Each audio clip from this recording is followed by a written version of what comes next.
Danas nam je poseban dan. Poseban dan koji se ostvario veliki san.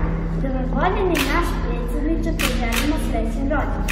I u čast vašeg rođendana želimo da vam otpevamo jednu pesmu. Mnogo hvala.